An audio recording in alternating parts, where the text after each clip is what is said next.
Alors, comment ça s'est passé pour Johnny Hallyday? Alors, un coup de fil d'Yvan Cassar,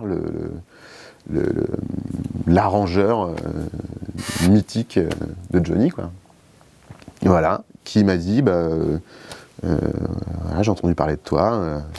Moi, je connaissais aussi Bertrand Lamblot, qui est le directeur artistique, disons, sur ce projet. Et j'avais travaillé avec Laurent Verneret un peu avant, donc voilà, les trois se sont dit que ce serait bien je participe à ce disque, avec Régis aussi, parce qu'on s'est partagé, avec Régis Ceccarelli, on s'est partagé les batteries. Donc le cahier des charges était simple. Moi, j'ai joué sur les chansons plutôt larges, avec un vieux son de batterie. C'était ça, l'idée de ma participation sur ce disque-là. Et c'était assez chouette, d'ailleurs. Beau studio, super ingé son, voilà, des bonnes conditions de travail.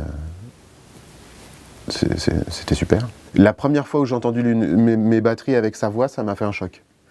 Je me rendais pas vraiment compte avant ce que ça allait donner. Mais quand j'ai reçu le disque et que j'ai entendu sa voix avec ma batterie, ça fait quelque chose. Et moi, j'ai jamais vraiment écouté Johnny, enfin en tout cas pas de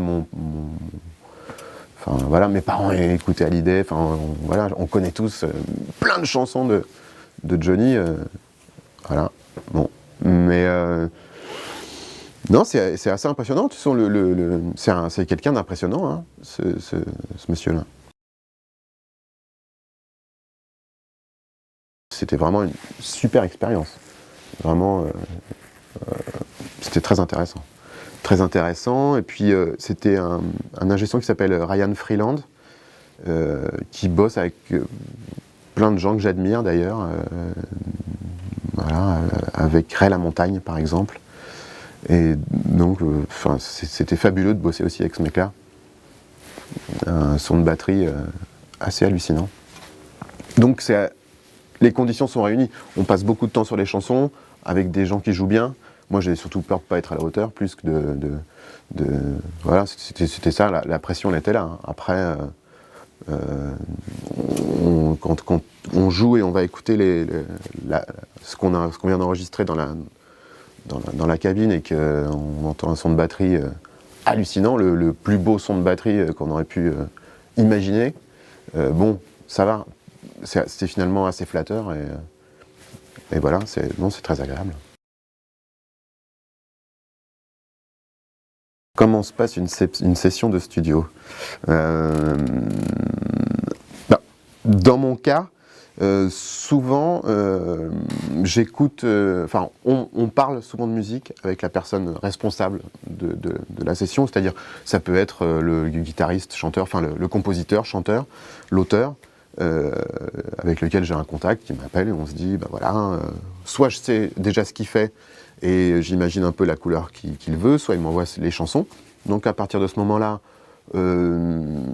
j'imagine à peu près quelle batterie je peux prendre pour cette session-là. Moi j'ai plutôt des vieilles batteries et voilà, des vieux sons. Donc c'est d'abord un choix de couleurs et d'instruments. Et ensuite,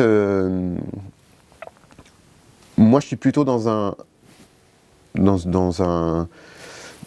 une phase où j'aime bien je cherche plutôt le bon son de grosse caisse avec le bon son de caisse claire et le bon son de charlet, et les trois qui vont bien ensemble, et une bonne ride qui va dessus.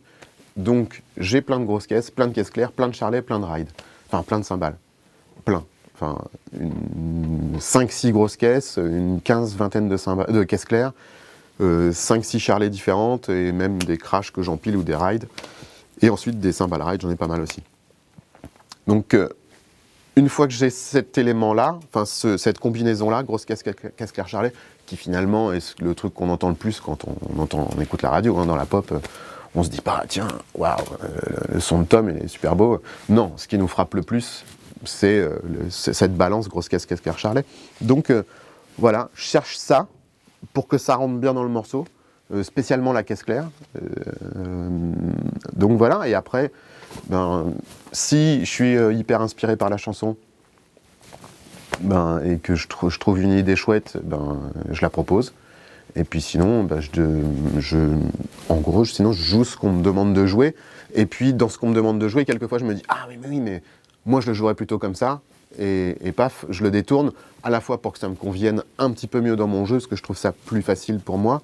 Ou alors, c'est souvent intéressant d'écouter les idées de musiciens non batteurs, forcément, parce qu'ils ont toujours une petite porte d'accès là où moi, par exemple, je passe pas, quoi.